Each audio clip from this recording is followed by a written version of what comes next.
Assalamualaikum Sobat Tirai Goib, salam jumpa di channel cerita horor. Jangan lupa subscribe yang sudah subscribe, semoga masuk surga. Cerita ini terjadi sekitar tahun 90-an. Saat aku masih menempuh pendidikan di salah satu sekolah kejuruan swasta di kota Pekalongan, Jawa Tengah.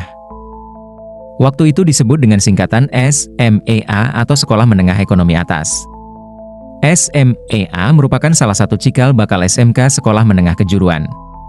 Sekolah saya menyewa gedung milik salah satu gedung SD yang terletak di Jalan Salakota Pekalongan. Gedung ini sangat unik karena bergaya bangunan Belanda, berlantai 2 pada bagian depan gedung. Karena menyewa gedung sekolah dasar, kami para siswa berangkat pada siang hari sekitar jam 12 bergantian dengan murid SD. Bangunan dengan arsitektur Belanda yang menurut cerita yang beredar menjadi saksi bisu kekejaman masa lalu. Bangunan ini terdiri dari ruangan-ruangan panjang yang menyerupai bioskop, di mana lantainya di bagian belakang lebih tinggi daripada di depan. Sekolah ini digunakan 2 kali sehari, pagi hari untuk anak-anak SD, dan sore hingga malam untuk murid-murid sekolah kami. Tidak banyak yang tahu bahwa puluhan tahun lalu, bangunan ini pernah menjadi tempat penyiksaan dan pembantaian bagi para pejuang yang tertangkap. Jerit kesakitan dan tangisan memohon ampun masih menghantui bangunan ini, tersembunyi dalam setiap sudutnya. Cerita-cerita menyeramkan kerap beredar di kalangan siswa.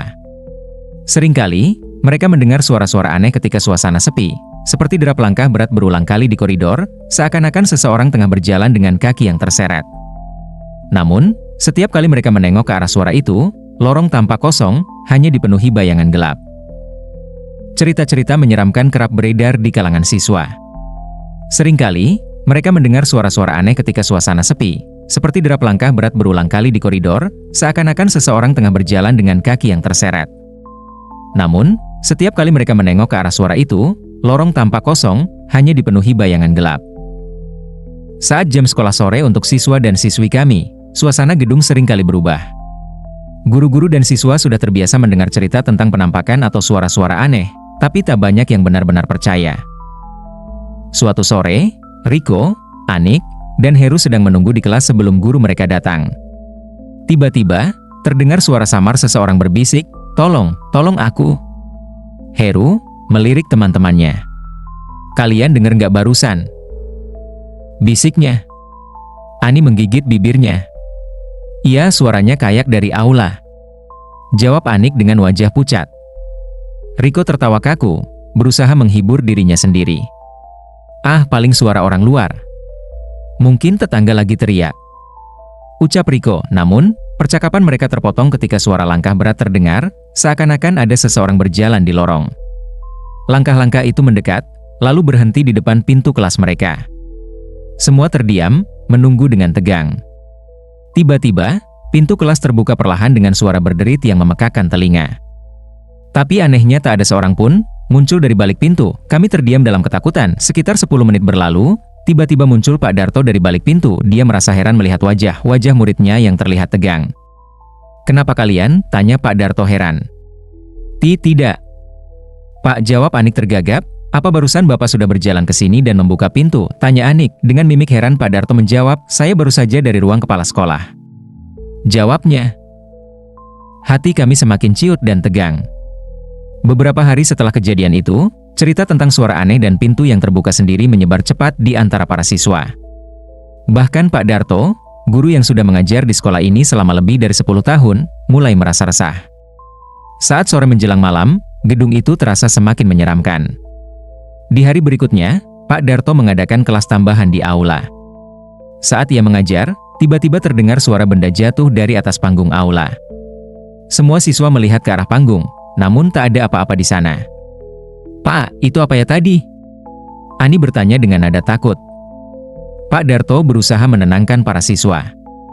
"Ah, mungkin tikus." "Jangan khawatir," ucap Pak Darto meski hatinya ciut. Namun, tiba-tiba terdengar jeritan panjang yang menyayat hati dari arah panggung. Suara itu seperti suara seseorang yang menahan rasa sakit luar biasa. Pak Darto langsung membeku. Semua muridnya juga terdiam, wajah mereka pucat.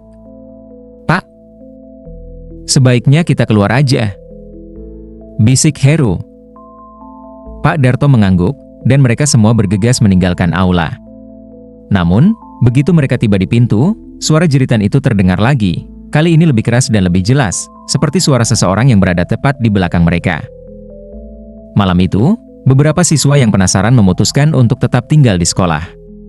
Setelah jam belajar selesai, Heru, Ani, dan Riko membawa senter dan duduk di barisan kursi paling belakang aula. "Serius? Her, kamu yakin ini ide bagus?" tanya Ani sambil melirik ke arah Riko. Riko mencoba tertawa, meskipun terdengar gugup. "Santai aja, An. Kita cuma lihat-lihat kok." Tak lama kemudian, suara derap langkah kembali terdengar, semakin dekat dan berat. Heru memfokuskan senternya ke lorong aula, namun tidak ada siapapun. Tiba-tiba, lampu aula berkedip-kedip, dan di dinding terlihat bayangan seorang pria berseragam seperti pasukan pejuang, dengan wajah penuh luka dan darah yang mengalir dari bibirnya.